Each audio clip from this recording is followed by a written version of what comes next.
The Large Family, A Piece of Cake by Jill Murphy.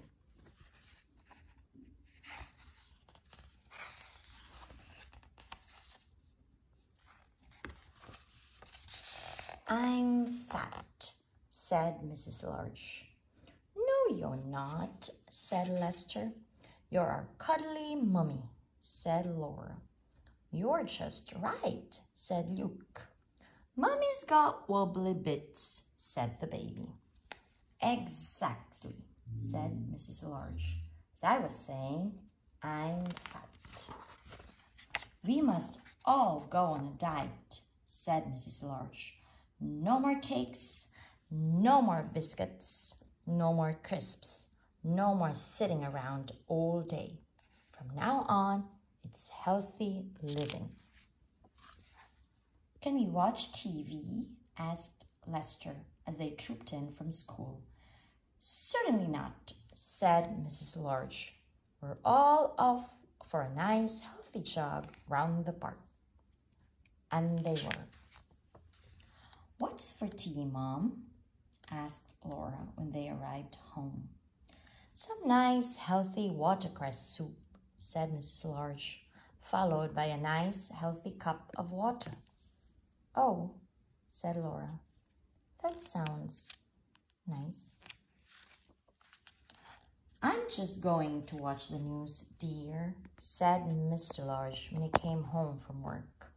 "No, you're not, dear," said Mrs. Large. "You're off for a nice healthy jog round the park, followed by your tea, a delicious sardine with grated carrot." "I can't wait," said Mr. Large. It was awful. Every morning there was a healthy breakfast followed by exercises.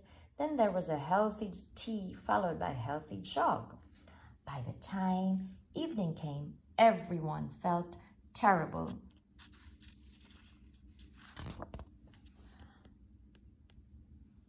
"We aren't getting any thinner, dear," said Mr. Large. "Perhaps elephants are meant to be fought," said Luke. "Nonsense," said Mrs. Large. "We mustn't give up now." Wibbly wobbly went the baby. One morning, a parcel arrived.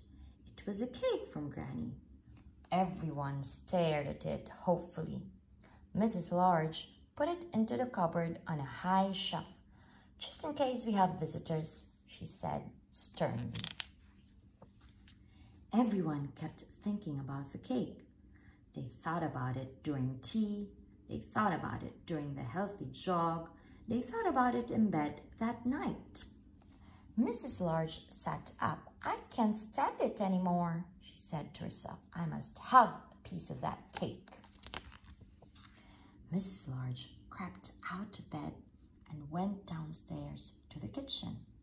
She took a knife out of the drawer and opened the cupboard. There was only one piece of cake left. "Aha!" said Mr. Large, seeing the knife. "Caught in the act." Mrs. Large switched on the light and saw Mr. Large and all the children hiding under the table. "There's one piece left," said Laura in a helpful way. Mrs. Large began to laugh. "We're all as bad as each other," she said, eating the last piece of cake before anyone else did. "I do think elephants are meant to be fat," said Luke. "I think you're probably right, dear," said Mrs. Large. Wibbly wobbly went the baby. The end.